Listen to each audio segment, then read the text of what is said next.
Bonjour à tous, c'est Sandrine. Alors, je suis contente de vous retrouver. Je vais vous parler des signes des Capricornes pour l'horoscope du mois d'octobre. Donc, n'hésitez pas à aller écouter votre signe ascendant et votre signe lunaire, puisque ça reste un tirage général, donc ça ne peut pas parler à tout le monde. Donc là, je vais vous présenter 4 domaines différents. Donc, puisez dans l'un de ces 4 domaines, celui qui vous parle le plus. Donc, pour cette guidance, j'ai utilisé le Everyday Tarot. Voilà, j'aime beaucoup ce petit jeu, il est très chouette, même s'il y a quelques erreurs à l'intérieur de ce jeu, mais je l'adore. Et puis, je continue bien sûr avec une carte du petit Lenormand, une carte de l'oracle des minéraux pour connaître la pierre qui vous accompagne, et puis une carte, cette fois-ci, du petit oracle de la magie de la lune. Voilà, j'ai voulu changer également. Donc, on va regarder la carte centrale qui nous donne l'énergie de ce mois-ci. Et nous avons la carte de la tour, donc qui correspond à la maison Dieu. Alors, ça peut représenter une grande prise de conscience ce mois-ci.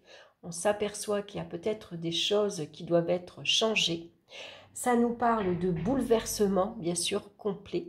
Donc là, on va vous demander ce mois-ci d'accepter, même si c'est compliqué, difficile, et de comprendre d'où viennent ces bouleversements et pourquoi ces bouleversements interviennent dans votre vie actuellement.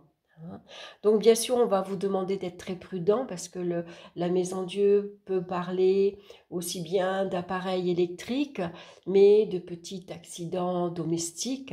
Voilà, on ne fait pas attention, on se cogne, on se tord le pied, voilà. Donc on va faire ici attention. C'est un mois qui peut être assez pénible, assez douloureux, assez, voilà, c'est des bouleversements. Quoi qu'il en soit, c'est une carte avant tout d'avertissement. Donc quand on sait qu'on va avoir plus ou moins une période un peu compliquée, un peu difficile, voilà, il suffit d'être un peu plus attentif, bien sûr, que d'habitude. On va regarder de suite dans le domaine sentimental. On a la carte du pendu et de la cigogne. Donc là, ça nous parle de résignation, le pendu. On se résigne à sa situation affective. Pour certains, on est dépendant aussi de notre entourage. Alors, on dépend de la famille, on dépend des amis, on dépend de son conjoint ou de sa conjointe, tout simplement parce qu'on n'aime pas la solitude. On préfère, pour certaines personnes, bien sûr, être mal accompagné, comme on dit, on préfère souffrir plutôt que d'être seul. Parce que pour certaines personnes, la solitude, elle est très difficile à vivre, elle est très pesante. Ça peut représenter beaucoup de déception également, parce que le pendu, c'est quelqu'un qui donne beaucoup de sa personne. Il s'investit énormément.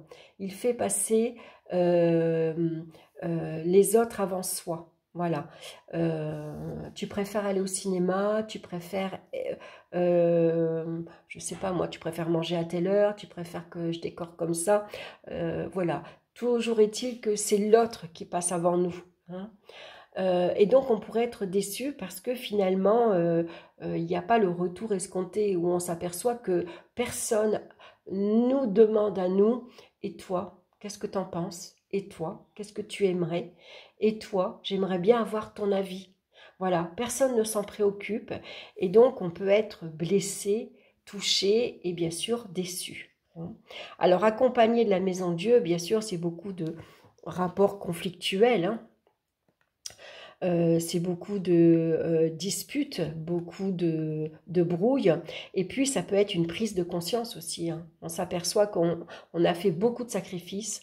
On s'est sacrifié, par exemple, pour son mari, pour qu'il fasse sa carrière. On sacrifie de ne pas avoir d'enfants parce que le conjoint, il en veut pas, par exemple. On se sacrifie pour les enfants, par exemple. On fait passer, en tout cas, quoi qu'il en soit, les autres avant soi. Et donc, ça peut être une prise de conscience que maintenant, stop, c'est fini, on ne veut plus. Et donc, on s'éloigne, on s'en va. La cigogne, comment dire, elle émigre, elle part quand le froid arrive, elle part dans les pays chauds. Bon ben là c'est pareil, on voit qu'il y a une distance peut-être aussi qui s'est créée entre vous et votre partenaire, entre vous et d'autres personnes, hein, comme la famille, comme des relations amicales. Hein, peut-être ici, il y a des disputes, il y a des brouilles. Et puis, il est temps maintenant de vous éloigner de ces personnes ou tout simplement, il est temps de partir, d'aller vous installer dans une autre région, dans un autre quartier. Voilà, en tout cas, avec la cigogne, il y a vraiment un changement qui va intervenir ce mois-ci. Dans le domaine maintenant professionnel, on a la carte du soleil et le chemin. Alors le soleil va nous parler bien sûr d'une relation, d'une vie professionnelle brillante, hein, éclatante. Vous êtes au sommet de votre carrière par exemple. Ici, vos efforts sont récompensés. On reconnaît vos mérites. Ça parle de succès, de réussite professionnelle. Vous avez sans doute trouvé votre place. Ça parle de relations très agréables, très chaleureuses. Voilà, vous travaillez avec un binôme, vous travaillez avec un associé. Et là, vous arrivez à un carrefour dans votre vie professionnelle, même si tout allait bien jusque maintenant. Peut-être qu'il s'est passé un événement, hein, comme avec la tour. On s'est brouillé avec son binôme, on s'est brouillé avec son associé. Il y a eu des restructurations très importantes professionnellement. Et donc ici, avec le soleil, finalement, maintenant, c'est comme un peu le pendu, il y a une tristesse. Hein, que l'on ressent, on peut être déçu aussi, hein. Finalement on a beaucoup de peine, parce que là, il y a un événement qui arrive brutalement. Donc, ça peut parler de licenciement pour certains, d'une fin de contrat pour d'autres, la fin d'une entreprise en tout cas. Hein, il y a quelque chose qui arrive, qui vous bouleverse, qui apporte bien sûr beaucoup de tristesse, hein, beaucoup de peine. Et donc là, vous êtes ici, vous êtes arrivé à un carrefour et vous avez un choix à faire. Donc, un choix de partir avant qu'on vous dise de partir.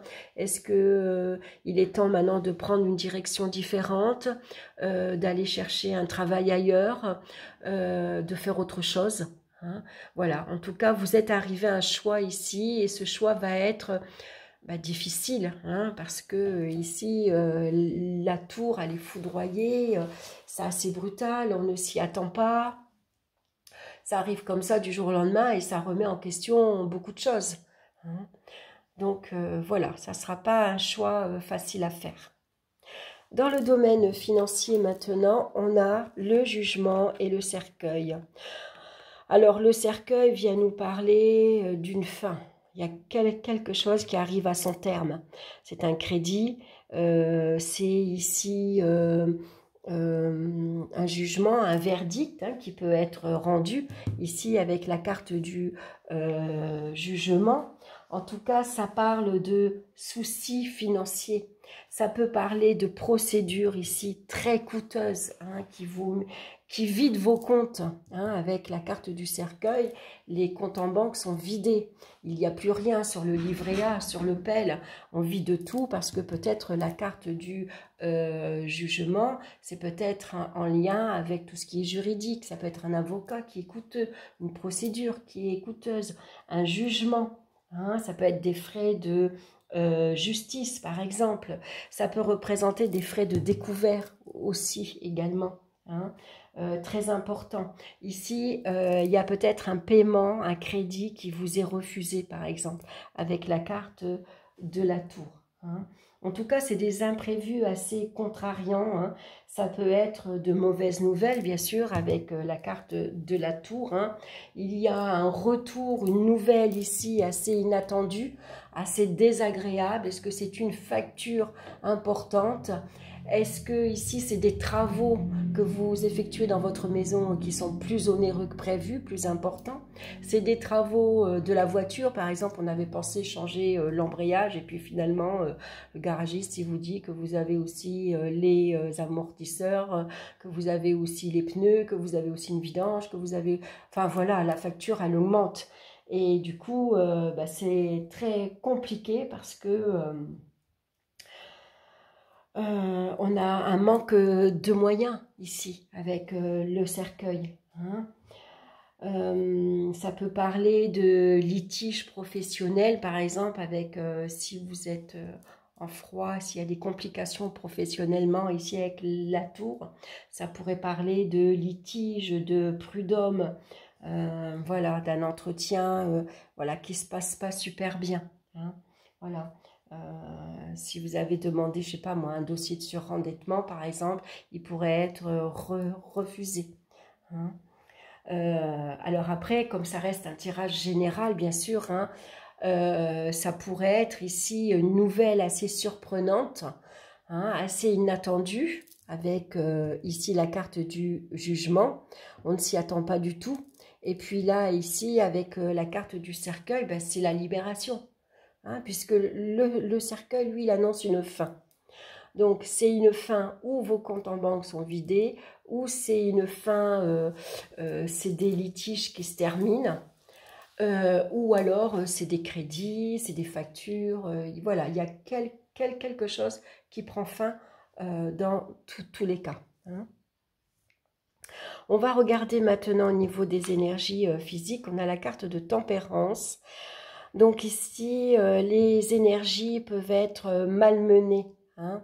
Tempérance, elle verse un fluide ici entre les deux vases communicants. Elle essaye de trouver un équilibre. Et c'est les fluides de notre énergie vitale. Hein. Donc il pourrait y avoir un déséquilibre. Voilà, on pourrait être stressé, agité, énervé, fatigué. Manque de sommeil, par exemple. Hein. Et on a la carte de la faux, une fois de plus. Hein.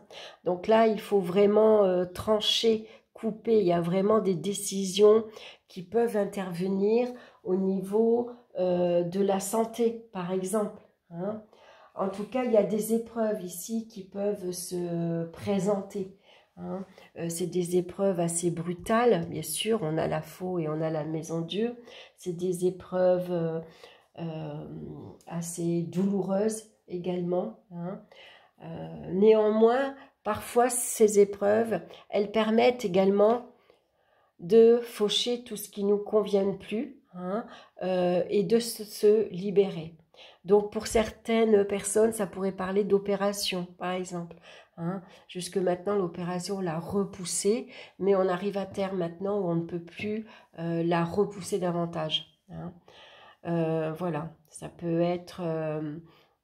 voilà, maintenant il y a une prise de conscience où il faut vraiment, on a peut-être besoin ici d'une aide extérieure, de se ressourcer, de faire des soins énergétiques par exemple, hein, pour arriver à se libérer de ces énergies un peu toxiques, hein, qui nous empêchent finalement d'avancer, d'évoluer. Hein. Ça peut parler aussi d'une libération spirituelle, d'une évolution spirituelle. Ici, il y a vraiment une prise de conscience. Hein. Et donc, peut-être quelqu'un, parce que tempérance, c'est votre ange gardien hein, qui est là pour vous soutenir, qui vous apporte une aide précieuse pour surmonter justement les chagrins, les déceptions, les difficultés, les ruptures. Hein. Voilà, donc c'est vraiment, ça peut être une libération intérieure. Hein. On va regarder maintenant la pierre qui vous accompagne. Donc je l'ai préparée, c'est la labradorite. Hein. C'est une pierre avec des reflets bleutés. Voilà, on dirait comme des diamants un peu à l'intérieur. Une pierre de protection, hein, c'est un bouclier en fait. Hein. Si vous êtes soignant ou thérapeute, hein, c'est la pierre qui vous convient parce qu'elle va mettre un bouclier entre vous et les personnes qui sont en demande. Hein. Quand on est infirmière par exemple et qu'on travaille avec des gens qui sont malades, on est là pour les entendre, pour les écouter, mais du coup cette pierre va mettre un bouclier pour pas que votre corps... comment dire, prend toutes les souffrances de l'autre en fait. Donc la labradorite va nous parler de protection, d'hypersensibilité et d'émotion. Et il va en avoir beaucoup ce mois-ci, bien sûr, avec la carte de la tour. Alors, je vais vous lire son message de la labradorite.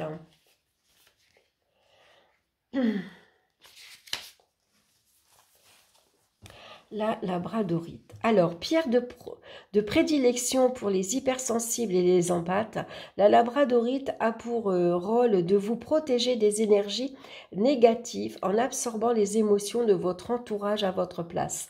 Vous êtes naturellement sensible à l'écoute des autres et parfois perméable aux émotions qui vous entourent, ce qui peut être fatigant au quotidien. En effet, n'avez-vous pas des difficultés à poser des limites avec certaines personnes? Vous arrive-t-il de vous sentir fatigué après avoir côtoyé des personnes tristes ou négatives? Si c'est le cas, il est important que vous appreniez à vous protéger pour ne pas être affecté énergiquement par votre entourage.